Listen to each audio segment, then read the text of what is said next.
Starting at day 7, here we are. Joe Biden signed 4 executive orders. Those 4 executive orders include housing policies, private prisons, tribal sovereignty, anti-Asian discrimination, and xenophobia. We're going to get into those executive orders. First, let's go to a little bit of Joe Biden giving his speech about those executive orders that he was about to sign. Yeah. No, actually, this is about racial diversity. Racial diversity. Here's your president. This nation and this government need to change our whole approach to the issue of racial equity. Yes, we need criminal justice reform, but that isn't nearly enough. We need to open the promise of America to every American, and that means we need to make the issue of racial equity not just an issue for any one department of government. It has to be the business of the whole of government. That's why I issued, on one of the first days, my whole of government executive order that will, for the first time, advance equity for all throughout our federal policies and institutions. It focuses on the full range of communities who have been long underserved and overlooked. People of color, Americans with disabilities, LGBTQ Americans, religious minorities, rural, urban, suburban communities facing persistent poverty. And I've asked Ambassador Susan Rice to lead the administration's charge through the White House and Domestic Policy Council, because I know she'll see it through. Every White House component and every agency will be involved in this work, because advancing equity has to be everyone's job. Today, I'll be shortly signing an additional package of executive actions to continue this vital work. Housing, for example. Housing is a right in America, and home ownership is an essential tool to wealth creation and to be passed down to generations. Today, I'm directing the Department of Housing and Urban Affairs and Urban Development to redress the historical racism in federal housing policies. Today, I'm directing the federal agency to reinvigorate the consultation All right. First thing we're going to start with here, guys, is and let's make this clear, okay? Let's be honest about this. Joe Biden is not a riveting speaker, nor is he interesting on the podium. Let's make that very simple and plain, because this is hard to listen to, hard to get through. Now, once you get through the fact that you're listening to someone stumble through these words that are on this teleprompter, you gotta admit after look a little bit closer that the words themselves are not that exciting, because it's hard to be exciting about something that's pretty droning on in a very flat monotone about things that are not exciting. These are not exciting developments. They are misleading developments, particularly for a group of people that got you elected. See, when I start hearing words like the full range of community, religious minorities, and people of color, when I start hearing this type of talk, my eyes gloss over, because I know it's not directed towards black people. And yes, I know I'm going to get the pushback to Tim, well, he said people of color. Discrimination. Well, the people of color that are most discriminated historically in this country are black people. Why not say black people? Because he doesn't want to focus on black people. That's just the issue. Here's the thing, guys. If I get you your job, if I'm the guy that did it, if I'm the person that helped you get your position, I'm the one you take out to dinner first. Now, I know you want to take your kids out, maybe have a friend in the past or a buddy you play golf with, but if I'm the guy that got you the job, which is what black people did, I got to hear that all the time from pissed off white progressives saying, it wasn't for blacks in South Carolina, Joe Biden wouldn't be president. No, if it wasn't for Pete Buttigieg, Amy Klobuchar, Beto O'Rourke, Elizabeth Warren, Joe Biden wouldn't be president.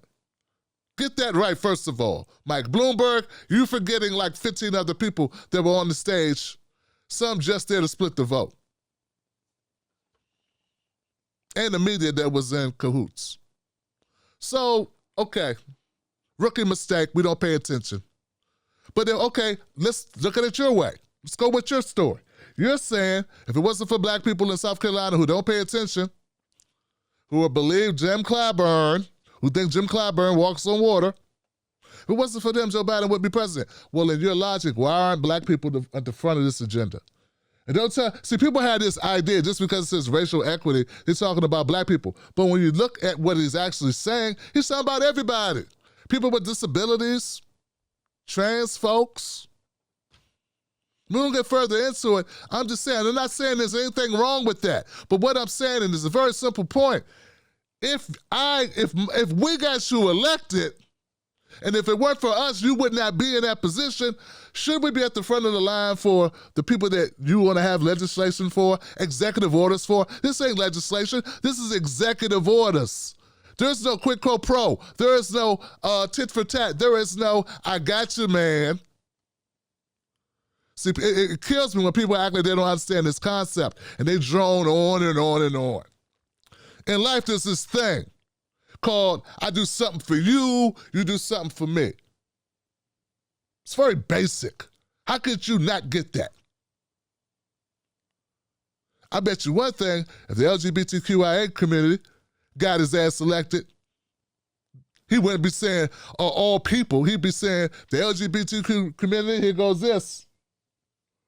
Because that's what you do. That's what you do. And if anybody disagrees with that, I got to question your good faith, Johnson. Excuse me. My pen away here. Okay, let's go back to where he's fumbling to find the pen. Excuse me. My pen away here. In my pocket. Okay, so Joe Biden doesn't realize that the pen to sign the orders are on the table in front of him. He's looking for a pen in his pocket. Now, this is not Fox News, so we're not going to harp on this. I'm not going to say he's cognitively declined or anything. I'm just going to say I noticed it, okay? That's all. I'm noticing these things. They're right there on the table in front of you. Okay, let's proceed.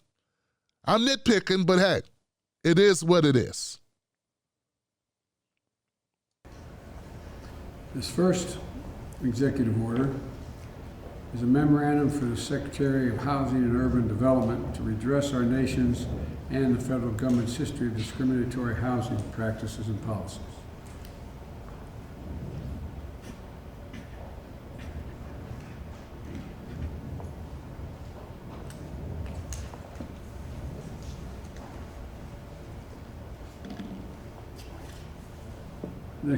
Next executive order is reforming the incarceration system by eliminating the use of privately operated criminal detention facilities.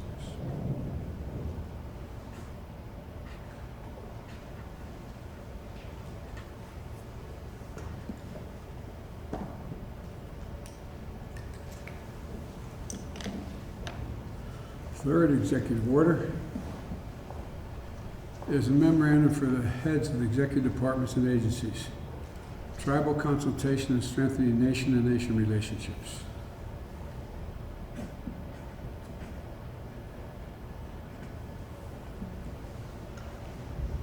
And the last executive order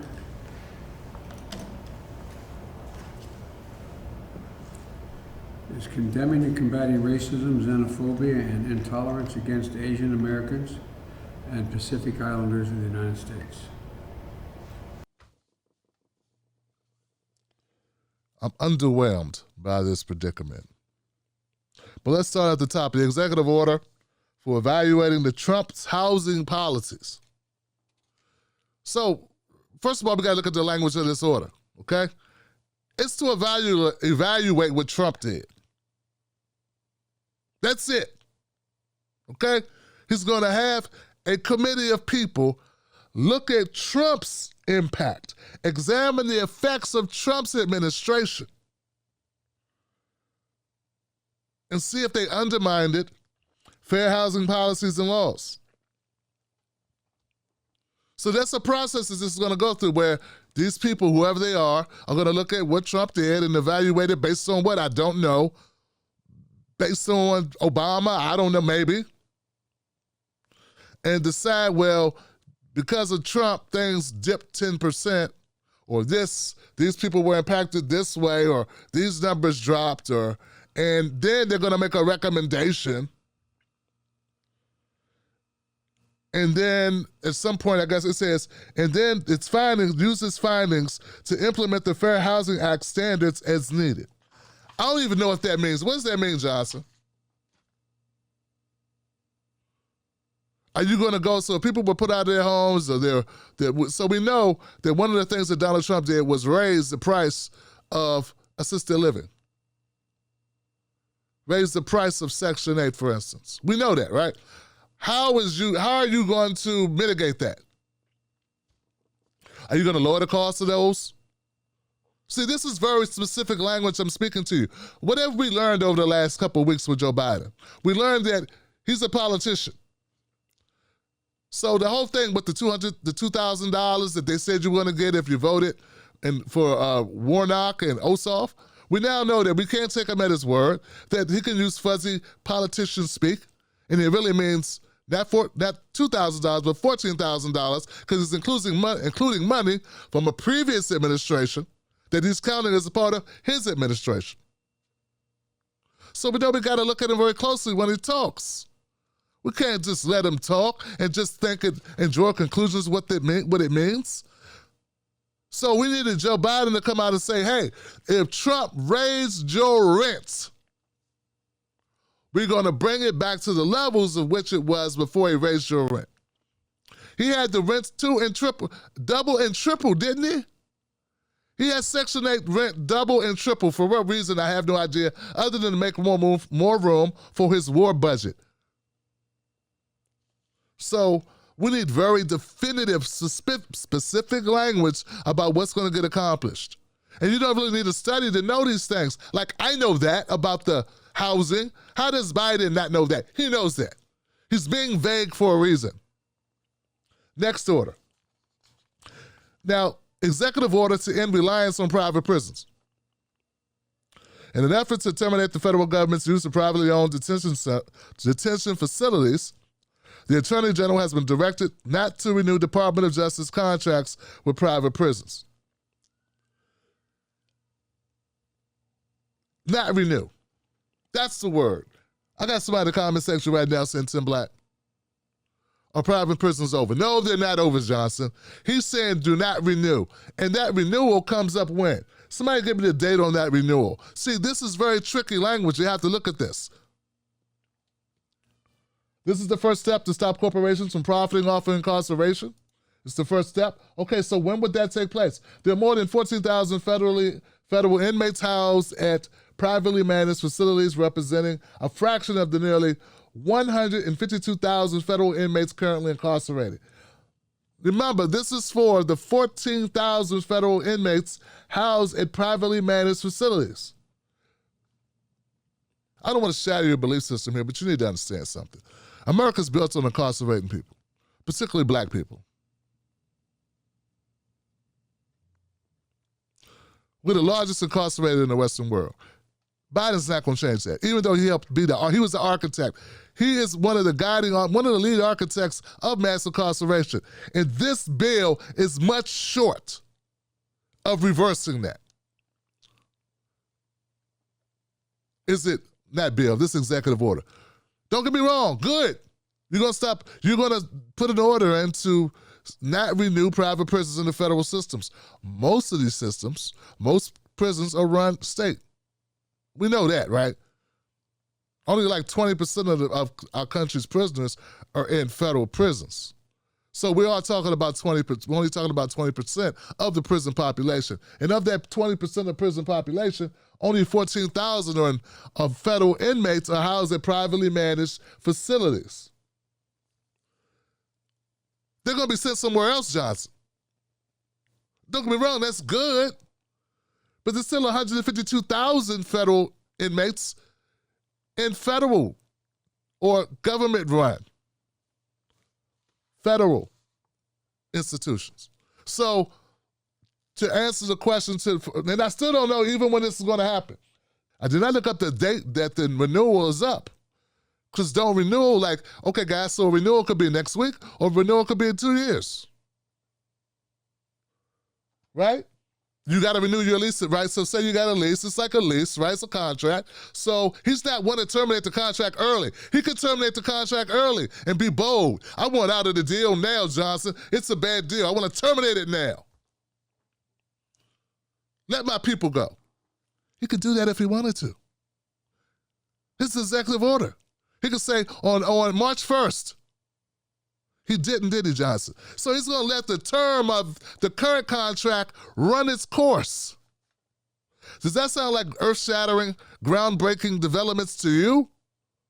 No, I say that because there were people today making big to-do about this, not mentioning the basics of things that, important facts and elements that could be mentioned. It's not enough for them to say, this is better than him doing nothing. Instead of them admitting this, hey, this is better than him doing nothing. I'm glad he did something. It's better than Trump not doing anything in federal prisons to alleviate federal prisons. But they go too far, they exaggerate and don't admit, it's not a whole lot though. Got to still push his ass. This show pushes Joe Biden. They're going to say this is Trump supporter talk. No, it's not. Didn't vote for Trump. This is me pushing Joe Biden and his administration. Me fighting for the people. What these other people are doing are looking for jobs, counseling, supporting the administration, supporting the status quo, looking for opportunities. That's what they're doing. Or not trying to muck up their current opportunities. That's what they're doing. And it don't matter what skin they are, it don't matter where they worship, who they sleep with, how they dress, how they use the bathroom, it doesn't matter. All that matters are actions. And all I'm saying is they could have kept it real on this with Joe Biden. They chose not to. If you've heard about this before you came here tonight and you didn't hear about this, what I'm saying, well, you need to look at those sources that you've been using and say, why didn't they tell me what Tim Black told me? They didn't do nothing but Google it right in front of me. Next order, reaffirming commitments to tribal sovereignty. This doesn't even sound right. We're reaffirming commitment to tribal sovereignty. What does that even mean, Johnson? Does this mean that you're going to stop drilling on sovereign land, tribal land? Because that's a very definitive statement. That makes sense that we can all understand and wrap our heads around. Once again, we're talking about political ease, political jargon, masking words, saying things so that you don't understand exactly what they mean so they can hide later. Trying to define what the definition of is. Emphasizing the administration's commitment to representing sovereignty of American, Indian, and Alaska Native tribes, Biden's order reaffirmed the Clinton-era policy mandating all department and agency heads regularly consult with tribal officials on policy matters that may affect them. Regularly consult with you does not mean get your permission, does not mean you run anything. It just means I talk to your ass. Okay, hello, how you doing? Yeah, hey, check this out. We're going to do XYZ. And we don't much give a damn what you think about it. This is your call letting you know, okay? You've been consulted. Click.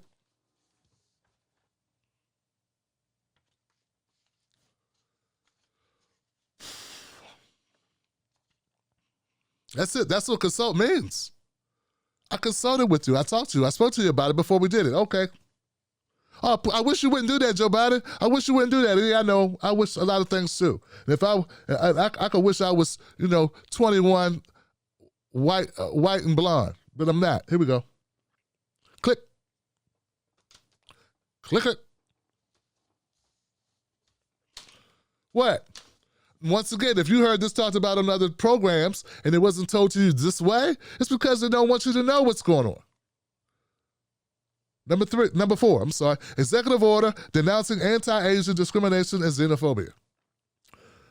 Denouncing.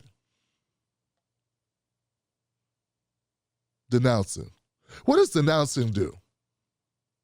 Let's see what denouncing does in this world. I denounce. Do you end it? Are you ending something? No, denouncing doesn't mean ending something. Denouncing means you're saying you don't support something. You're saying you're publicly stating this is not cool. I denounce this.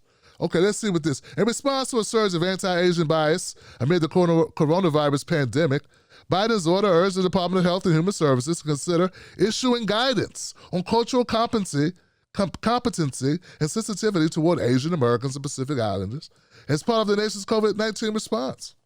Additionally, the order directed the Attorney General to work to prevent discrimination and hate crimes. Sounds like a lot of people are going to make a lot of money doing a lot of nothing.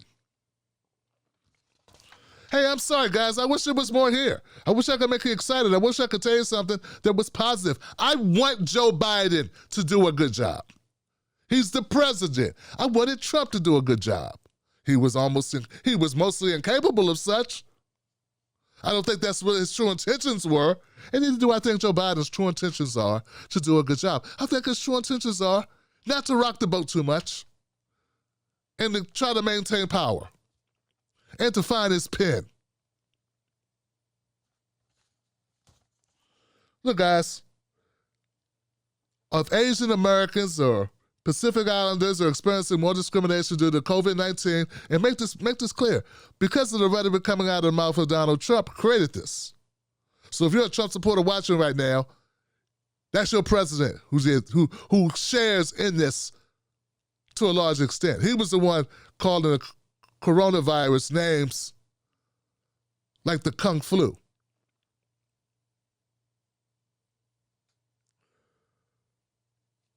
Had idiot, moronic Trump supporters going around blaming American-born people of Asian and Pacific Islander descent the reason why we have COVID-19 in this country, who never left the country. Just crazy stuff. So yes, and if those people have been negatively impacted, which we know they are, I don't know what do you do about that? What do you do? How do you prevent people from going up and saying, hey, you gave me the COVID? I don't know. But okay, so there's no definitive language in these orders that are... Look, guys, if one thing we need to learn, we should have learned this with Obama.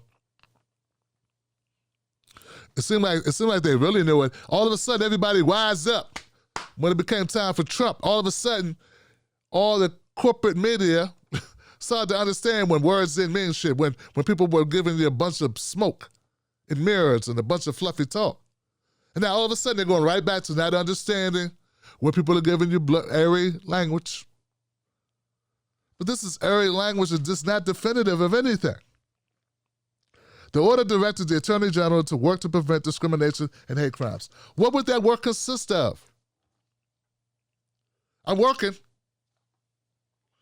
Everybody watch the season of Parks and Recreation. It could be anything, Johnson. That's the point. So a strong executive order is an order that's very specific, that has very clear language and it tells you exactly what they're going to do and exactly what the intention is and how the actions are going to accomplish the intention.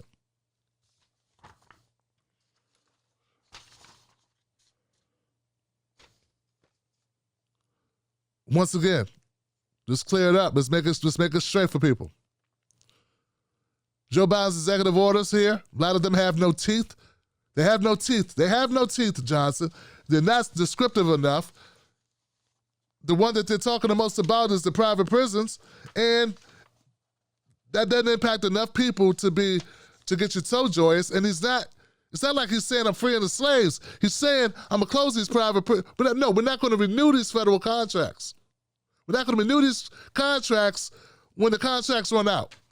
He didn't have to do that. He could take the hit and cancel the contracts now and move things, but those people don't come home because he did that. You understand? How is this better than Trump's police reform or criminal justice reform package? People came home under that. Nobody's coming home because he wants to change the facility that people are housed at. I want private prisons closed. I want offenders freed. Who can be freed? Now, who deserve to be freed? Hey, I'm not qualified to tell you that off the cuff. But what I'm saying is, we want to look to lower the amount of incarceration. He's not lowering the amount of incarceration.